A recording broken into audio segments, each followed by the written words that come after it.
A girl takes her wealthy husband to a deserted area with her boyfriend, planning to kill him, but they had no idea that the whole region was infamous for dangerous things.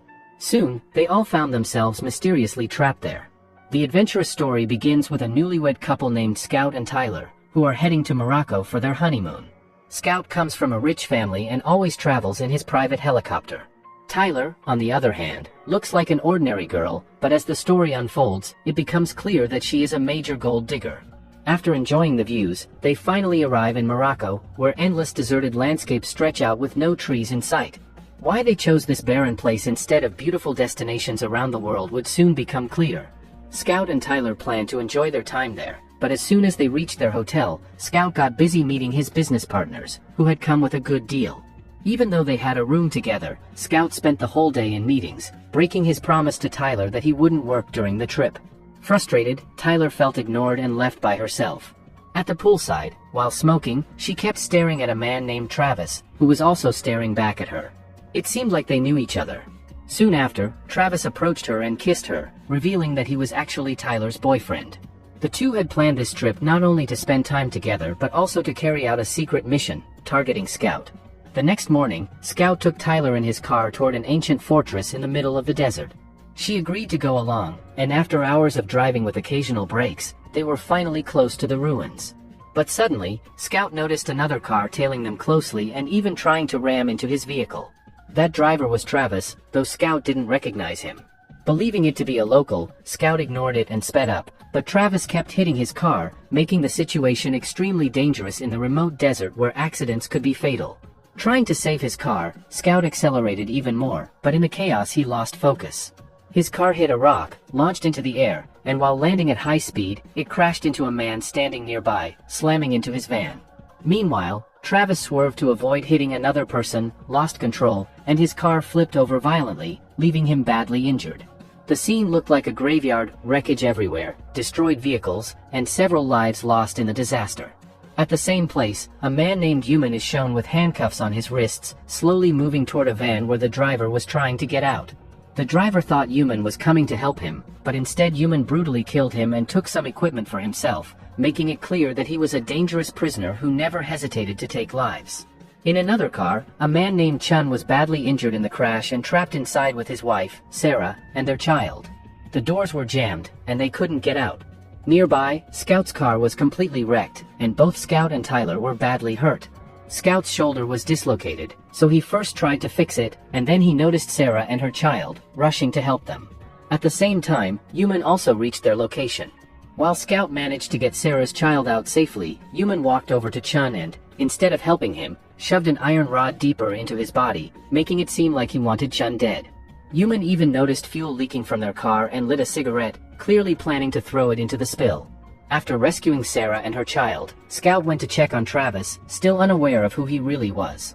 Travis was unconscious and badly injured, but Scout noticed something suspicious, a watch on Travis's wrist identical to his own limited edition timepiece, one he had given only to Tyler. That made Scout question everything. Searching Travis's car, he found a GPS device connected to Tyler, confirming his worst fears and leading him to confront her. But before he could get answers, Human tossed the lit cigarette into the leaking fuel, and Chun's car immediately went up in flames. Trapped, Chun screamed in agony with no way out. Scout tried desperately to save him, but the fire was too strong. Human picked up an iron rod and struck Chun's head, ending his life quickly so he wouldn't burn to death. Sarah screamed helplessly for her husband, but she knew it was too late, he was gone.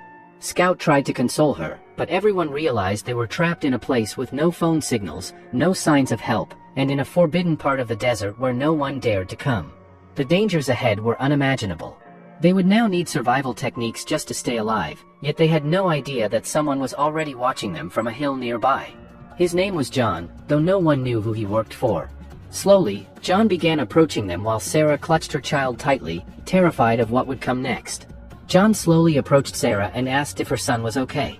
Sarah explained that he might have a fever from the extreme heat and desperately needed medical treatment. The others soon gathered around John, asking what he was doing there. He explained that his car had broken down and he came looking for help after hearing the noise. Since John was a local, Scout believed he might know the way out and quickly built a connection with him, hoping he could guide them. Meanwhile, Scout and the others were confused, while Human insisted they had been hit by the Americans and their van destroyed. One van was totaled, but the other could possibly be repaired, and Human suggested he and John work together on it.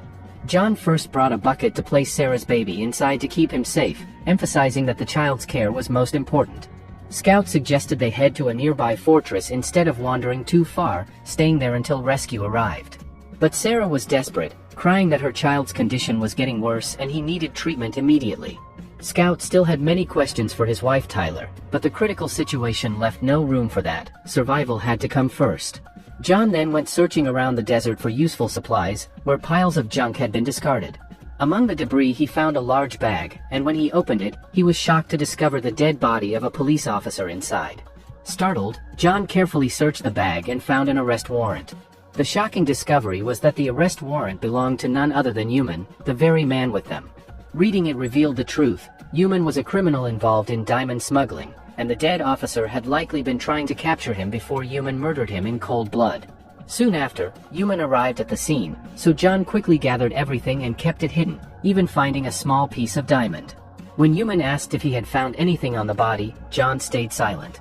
It was obvious that John now knew Human's true identity, and from that point on, he kept a close eye on him to make sure he wouldn't betray the group. When Sarah returned, John hid all the evidence, and attention shifted back to finding shelter for Sarah's baby, who was burning up from the heat. John used what he had collected to build a shaded shelter in the barren area, placing both the child and the injured, unconscious Travis inside. It was clear they were trapped, but if we were ever in such a situation, surrounded by nothing but endless desert, the only way to survive would be to stay calm. According to survival experts, the first rule is not to waste extra energy. Many people panic and walk under the blazing sun, only to exhaust themselves completely. The smarter choice in such deserted areas is to avoid moving during the day. Instead, you should find or create shelter, wait until evening or night, and then start traveling when it's cooler, so you won't overheat or tire as quickly. For survival over days, water is essential. With so many wrecked vehicles around, one option is to use water from radiators, though only if it hasn't been mixed with antifreeze. That can keep you alive for a while. As for food, the human body can last more than 3 weeks without eating, but water is critical. Another key step is signaling for help. Writing large SOS or help signs in the sand, or burning something to create smoke, can alert passing helicopters. Following roads is also crucial, since they usually lead back to towns or highways. Meanwhile, everyone else tried to overturn Travis's wrecked car, since both Human and John suggested it could still be repaired. Scout quietly observed, convinced the car would never start, but after everyone struggled, he finally grabbed a tool and managed to lift and straighten it. From there, Human and John used their technical knowledge to work on the engine. After a long effort, they finally got it running, giving the group hope that they could escape this barren land. They collected what little water remained, unsure how many days the journey might take, but at least they felt a sense of progress. When Tyler, thirsty, reached for a bottle, Human angrily tried to snatch it back, unwilling to let a drop go to waste. A heated moment followed, and Tyler slapped him in anger. Human struck her back, refusing to be disrespected, then pulled out a gun and declared himself the leader of the group. If they didn't follow his orders, none of them would survive. Everyone froze, intimidated into silence. After he left, Tyler furiously confronted Scout, demanding to know why he hadn't defended her when Human slapped her. Scout only smiled and said nothing, leaving her confused and angry. Upset, she stormed off to the shelter where Travis lay injured. There, Tyler revealed her darker side. Afraid Travis might expose her secret to Scout, she tried to kill him by pressing down on his throat. Just as Travis was about to lose consciousness, Human walked in. He saw everything, but instead of interfering, he simply offered Tyler a bottle of water and apologized for earlier, then walked away without saying a word. Tyler was left shaken, realizing Human had witnessed her attempt to murder Travis and might expose her to Scout. Meanwhile, Scout and John kept working on the vehicle, with John silently reminding himself that in this place, trust was the most dangerous mistake. John's thinking matched with Scout's, so the two decided they would stick together, even though John hadn't revealed Oman's truth to anyone yet. He just wanted to make it out of this place alive, so he and Scout became a team. Suddenly, Sarah came running to tell them that the stranger, Travis, had regained consciousness. When Scout went to the deserted area to meet him, he noticed his wife Tyler talking to Travis. But as soon as Tyler saw Scout, she stepped back. Scout asked her what she was saying, but she gave no answer. Instead, Travis began laughing when he saw Scout, not looking shocked at all. That's when a terrifying truth came out. Travis was actually working with Scout all along. Scout had paid him to be with Tyler. From the time Scout and Tyler were in a relationship, Scout had truly loved her, but Tyler never gave up her habit of having extramarital affairs. Despite giving her multiple chances, she didn't change. That's why Scout made a foolproof plan with Travis. First, Travis would get involved with Tyler, then marriage would follow. Tyler thought she had trapped Scout by bringing him here, but in reality, Scout and Travis had lured her instead. Scout explained that this was a region where the government was extremely strict, and if a wife betrayed her husband, she would face brutal torture. Tyler realized her life was in serious danger. In a panic, she turned on Travis first, attacking him because he had been deceiving her from the start. Scout was thrilled, seeing his wife finally punished. But now they had to focus on the hardest part, getting out of there and heading back to the city. Everyone else also knew now how dangerous Tyler really was. While the group stayed busy repairing the car, the gold digger Tyler went straight to Sarah to talk. Sarah's baby was crying nonstop, so Tyler asked why she didn't just feed him. But Sarah clarified that the baby wasn't hers at all, it actually belonged to someone else, and they were supposed to get paid for it. She explained in detail that she and her husband Chun had been in prison some time ago. Before their release, a man had offered them a lot of money for a kidnapping. They were supposed to snatch a baby. After getting out, Sarah and Chun went to a woman's house, killed her, and took her baby. The deal was to keep the child safe until that man was released from prison. But Sarah's world shattered when Chun was brutally killed. She had never imagined her husband would die like that. Meanwhile, Oman started hitting on Tyler, even though he was old enough to be her father. He tempted her by saying he had plenty of diamonds and if she stayed with him, they would all be hers once they escaped. Tyler began to consider it, knowing those diamonds would sell for a fortune on the black market. That night, Tyler even spent the entire night with Oman. Meanwhile, Sarah, John, and Scout discussed the risk of Oman stealing the car and escaping. But John assured them it wasn't possible because of the way they had built it. The car could only start with a special tool, which John had already removed from the engine. Feeling secure, they all spent the night there peacefully. By morning, Oman was furious. He tried hard to start the car, but it wouldn't work. After many failed attempts, John finally stepped in, reinserted the tool into the engine, and got it running. But Oman demanded to know what John had done to make it start. The two of them got into a heated argument, and Oman even began treating Tyler badly. Travis grew furious, grabbed a rod, and charged at Yuman, but poor Travis didn't know Yuman had a gun. Yuman immediately pulled it out and shot him dead right there while everyone watched in shock. Yuman then pointed the gun at John and the others, ordering them to hand over whatever they had, essentially robbing his own group at gunpoint. If you ever find yourself facing an armed criminal while unarmed, survival experts say not to rush the attacker. The movie-style move of calmly disarming a gunman rarely works in real life because the shooter won't be that careless. One wrong move can cost you your life. Their advice: use verbal contact first, keep your hands visible and raised, avoid intense eye contact, speak calmly and tell the attacker to take what they want because life is more important than possessions. If negotiation fails, take cover behind rocks or shelter to minimize bullet impact. Only as an absolute last resort attempt to disarm the attacker by first moving the barrel away from you, then controlling the trigger from the opposite side while attacking the shooter's elbow and main hold. So he might drop the weapon. But John's approach in this situation was even bolder. He distracted Yuman, seized the gun, and shot him. Yuman tried to fight back, but John's quick reflexes finished him off. Everyone was stunned. John looked like an ordinary man, yet he handled the gun with lethal skill. John then revealed Yuman's true nature to Scout and the others. Yuman was a major criminal who had even killed a police officer, so killing him was necessary. With that settled, they needed to get out of the desert fast, so they piled into the repaired car and headed for the city. On the way, John explained he'd served in the army for years and had experience surviving in these barren, beard-covered regions. He also started getting signals from a friend and went off to contact him and ask for help. Scout confronted Tyler, demanding the truth. How many times had she deceived him and how many more would she? Tyler, furious, said nothing and walked away. John borrowed a decent car from his friend and they reached a hotel. When Scout entered his room, he found his belongings scattered and even his passport torn to pieces. Tyler had trashed his things in a fit of anger. She left in a taxi, and Scout followed to the reception desk to ask where she was headed. After getting details, Scout grabbed the bag he'd pulled from the wrecked car and found several fake passports inside, tools for using different identities. Sarah was still with the child, but she called one of her associates. Together they began plotting an attack on John.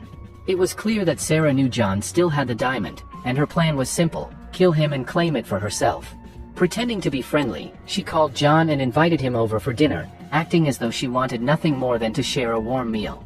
John, still convinced that Sarah had become a trustworthy friend, agreed without hesitation. She even walked with him toward her village, speaking kindly, giving him no reason to doubt her intentions. But the moment they reached an isolated stretch far from anyone's sight, Sarah dropped the act. With one of her men beside her, she suddenly turned on John. Shots rang out in the silence of the night, and bullets tore through his body. He crumpled to the ground as Sarah snatched the diamond from him, believing she had finally won. Just as she and her accomplice began to flee, chaos erupted. Out of nowhere, a mysterious woman in a black outfit appeared, guns blazing, and opened fire directly at Sarah's man. Panic spread in every direction as the scene turned violent. But then the shocking truth came out: John wasn't dead. Bruised, bleeding, but alive, he pushed himself up and climbed onto the platform. His eyes locked onto the woman in black, and in an instant he knew exactly who she was. It was Tyler. Before he could say a word, Tyler disappeared into the darkness, slipping away before anyone could stop her. Furious, John turned on Sarah. His voice was filled with rage as he shouted that the child she carried wasn't hers, it was his. The woman Sarah and her husband had murdered was John's girlfriend, the mother of that baby. Finally, John had uncovered the truth, and though every part of him wanted revenge, he held back. He wouldn't kill Sarah. Instead, he vowed to hand her over to the authorities and let justice be served. Meanwhile, Tyler was already making her escape, running deeper into the night, plotting her next move. But suddenly, Scout appeared from the front, disguised in a completely different outfit. Nobody recognized him at first, but his eyes locked onto Tyler. He leaned close and whispered in her ear, "When did you ever love me?" The golden-hearted, yet cold, Tyler smirked and replied firmly, "I never loved you, and I never could." That was all Scout needed to hear. With a swift motion, he drew a knife and stabbed her. Tyler writhed in pain, her final screams echoing in the deserted area, before finally collapsing lifelessly. Without looking back, Scout walked away, leaving the chaos behind. Meanwhile, the police officers had captured Sarah. Her fate was sealed. She would face the harshest punishment possible for her crimes. John, holding the child tightly, turned his gaze forward and saw Tyler's lifeless body lying in the distance. He understood immediately, this was Scout's doing. There was no doubt left in his mind. Scout, meanwhile, had slipped into a bus, fading into the shadows as he began his departure. John and Scout exchanged one final glance, silent, yet full of understanding. In that moment, their eyes spoke volumes. Their vengeance had been fulfilled, their missions complete, and justice served. And with that, our story reaches its conclusion.